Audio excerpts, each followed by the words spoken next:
আসসালামু আলাইকুম সবাই, কেমন আছো আপুরা? আলহামদুলিল্লাহ ভালো আছি আমি। আমি সব সময় দেখবা যখন কাপড় কাটতে গিয়ে যখন হাতা কাটি তখন বলি যে আপুরা আমি এটা এখন করব না, হাতাটা আমি পরে ফিনিশিং দেই।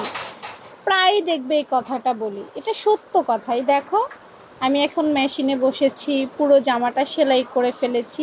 এখন জামার মাপ মতো অথবা কাস্টমার আমাকে যেই মাপটা দিয়েছে সেই মাপ অনুযায়ী এখন আমি পুরো হাতাটা সেট করব। দেখো কাস্টমারের পুরনো জামাও আমি সামনে রেখেছি যাতে আমার 19-20 না হয়।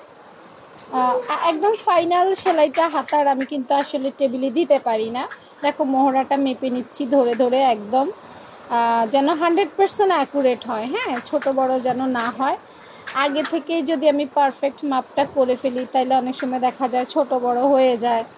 হ্যাঁ, হয়ে যাওয়াটা খুব স্বাভাবিক ব্যাপার। তো হাতার মুখগুলো সমান আছে কিনা, তারপর মোহরার সমান আছে কিনা সব কিছু দেখে নেওয়ার পর যখন মনে হয় যে হ্যাঁ এইবার হাতাটা উপযুক্ত, তখনই আমি হাতার ফাইনাল সেলাইটা দেই। এবং ফাইনাল সেলাই দেওয়ার পর যে অংশটুকু বাড়তি থাকে সেই অংশটুকু আমি কেটে ফেলে দিই। দেখো আমি কেটে ফেলেও দিচ্ছি। তারপর কেটে ফেলে দেওয়া হয়ে গেলে এরপর আমি হাতাটাকে সামনের পার্ট করে নিব। একটু এক্সট্রা সেলাই পড়ে গেছিলো, সেই এক্সট্রা সেলাইটা আমি খুলে নিচ্ছি, না হয় একটা হাতা টাইট হয়ে যাবে। তা আসলে অনেকগুলো বিষয় আসলে দেখে শুনে বুঝে একটা কাজ করার চেষ্টা করি।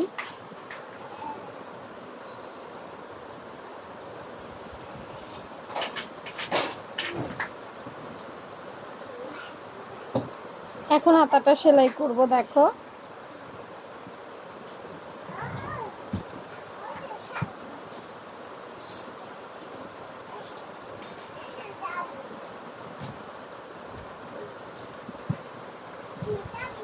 হাতাটা সেলাই করার সময় আমি জয়েন্ট বা জোড়ার যে দিকটা আছে সেই দিকটা থেকে আগে স্টার্ট করি।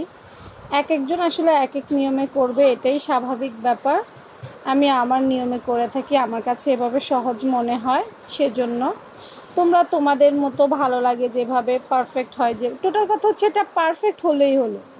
হ্যাঁ, কে কার নিয়মে করতে হবে সেটা বড় কথা না, পারফেক্ট করতে পারলেই হলো। কখনোই একটা নিয়ম ফলো করতে হবে এই ব্যাপারটা আসলে আমি মানি না।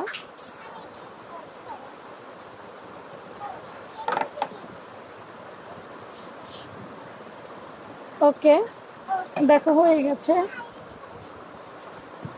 দুটো সেলাই